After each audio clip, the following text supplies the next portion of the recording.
everybody, welcome to another true review. Today I'm bringing you Has Been Heroes on the Xbox One. It's currently already out on the US marketplace and coming to UK and European regions on the 4th of April. Now this is a bit of a hard one to categorise. It's a roguelike, lane-based strategy RPG. That's probably the best way I can describe it. I'll try and break down the simple concept of it for you. You imagine you have three heroes in lanes top, middle and bottom. Enemies come at you from the right in the same top, middle and bottom lanes. Each of your heroes has a certain number of melee attacks. They have a stamina bar which has 1, 2, 3, 4 notches on, and that can be regarded as your armor. And each of your heroes has a health bar. The enemies have the same thing. Now to win the game, to fight, you choose a hero in one of the lanes and attack an enemy in the same lane from you. Now for every attack you do will knock one stamina point or one armor point off the enemy. Once the enemy is depleted of armor points, it'll then become stunned until it's hit for health damage. So for example, if you have an enemy with 2 hit points and you hit it with 3 melee attacks from a hero, your first 2 will deplete its stamina, but the third hit will actually do physically health damage to it.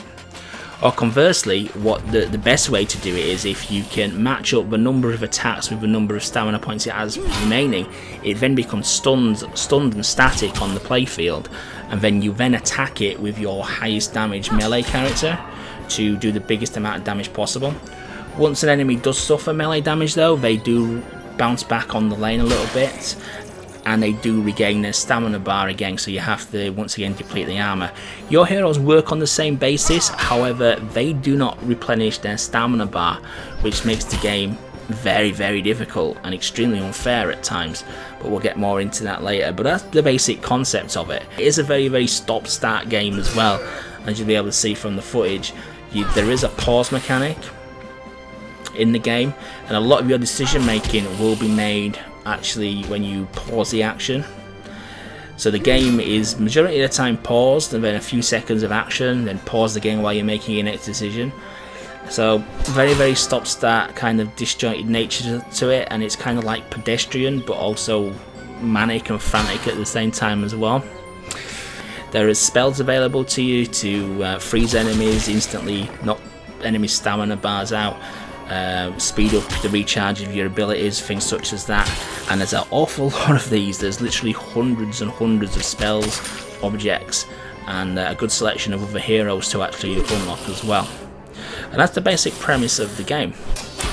Now story-wise, it's kind of tongue-in-cheek and doesn't take itself very seriously. You play as the Has Been Heroes, who are a retired bunch of heroes who were the heroes of the land, and the king calls them into action one last time to do the seemingly mundane task of escort his daughters to school. But unfortunately on their way, a new evil presence reveals itself and swiftly drops a giant tiara on the heroes' heads, killing them all, including the king's daughters, and you quickly get warped to the golden gates of heaven, where I'm not sure who it's supposed to be, but there's a guy there who I presume you could say is meant to be God or an angel or some kind of thing, and he basically resurrects them and puts them back on the earth. You'll be meeting this guy an awful lot, by the way, because you're going to die an awful lot in this game. It's one of those, and he sets you off on your adventure. Now the game is brutally difficult, and it's compounded by the fact that a lot of the stuff isn't actually explained to you and how to play the game correctly. The biggest thing is there's some orb abilities that you get access to when you've killed a certain amount of enemies during a battle. There's absolutely zero mention of these in the tutorial, and these actually are quite important because they can sway the tide of battle in your favour. And there's also another very important gameplay mechanic they neglect to mention anywhere in the tutorial as well, which is how you navigate the actual map. It's okay telling you how to move forward on the map, but there's nowhere it tells you what happens if you try to backtrack. Basically, you'll see at the bottom right of your screen there's the actual map itself. As long as you're pressing forward or always moving to a new square that isn't going backwards, you're fine. But if you decide to backtrack, you have to use a candle, which you'll also see a little candle symbol on the edge of the map there. If you don't have one of these candles and you decide to do this, it's an instant game over. Apparently you get lost in the dark and you instantly die. And none of this is explained anywhere, so the first few times I died through doing this and not knowing why I died. It was only through experimentation it actually dawned on me what was actually happening and occurring. But it would have been really nice for them to explain an important gameplay mechanic which can result in instant game over. But they don't. The tutorial covers quite a few of the basics, but misses an awful lot out as well, which leaves you to discover it yourself.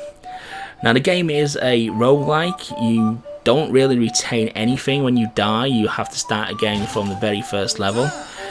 You will encounter during your navigation of the map random merchants, treasure chests which contain items and spells, and other characters which give you new abilities or new items.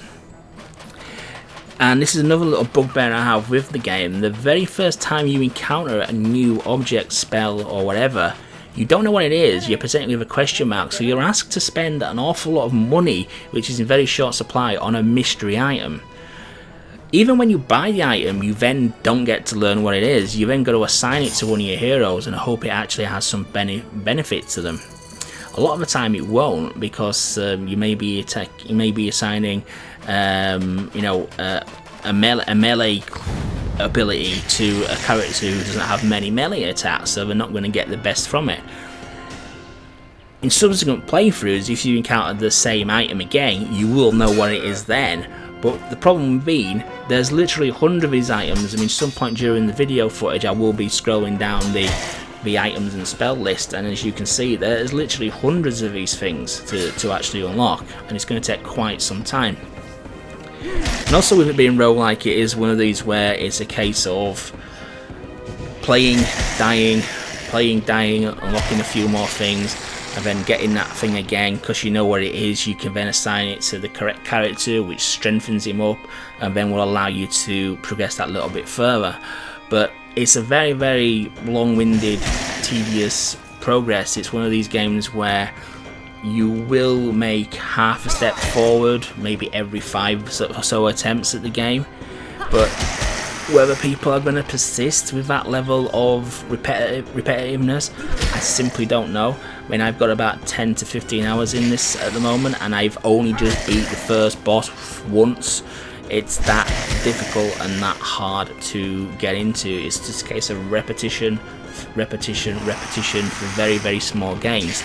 I mean, graphically you can't fault the game. It's beautifully drawn, it's got that nice kind of cartoony look to it. The introduction is amazing, the voice acting's done really, really well. They've actually spent a nice portion of the budget on the introduction there and presentation of the game, and it does have that feel that you are buying a very decent, high quality product there. Sound wise, again, music is nothing out of the ordinary. It's your typical rousing fantasy fare. Same with the enemy types, generic kind of thing like skeletal warriors that I've encountered on the first couple of levels, piranha plants, mages, healers. Nothing out of the ordinary, but all done to a very decent standard. The biggest bugbear with it is, like I say, its difficulty. I think the biggest mistake roguelikes make is they think they have to be impossibly hard right from the get-go, and they don't. You should have a difficulty curve and ease your players into the game. This just throws you straight in at the deep end, and that deep end is extremely deep because, like I say, it doesn't explain half the gameplay mechanics to you in the tutorial, in the prologue. Nevertheless, it is a very, very fun game to play. But it's just a case of, are you willing to put the time in to fail 100 times for that one time to be able to take that one extra step forward before you have to fail 100 times to take the second step forward. It is one of those, and it just depends how much you like it. So it's going to be a very, very Marmite game, this, for a lot of people. But I enjoyed it. I think it could be a little bit less in price, maybe underneath that £10 mark in the UK would have been nice. I think £15.99 is a little bit too much for this title. It's definitely one to pick up when it's on sale, if it drops below that magical £9 price point in the UK. But it's a very, very entertaining game. But I'm going to give it a 3 out of 5, but with that caveat of it's probably one for a sale, or if it ever gets a retail release, a rent. But yeah, still pretty good stuff for Has Been Heroes. Very enjoyable, but highly frustrating, and be aware you are going to have to invest a hell of a lot of time into this game to actually get anywhere and make progress with it. So thanks for watching, guys. Hope you liked that review. Please remember to like, comment and subscribe, and most importantly, remember to share the news of the channel as well. Share the video, try and spread the word, because be able to grow the channel and get more of these reviews to you as quickly as possible. So thanks for watching, guys, and I'll catch you in the next video.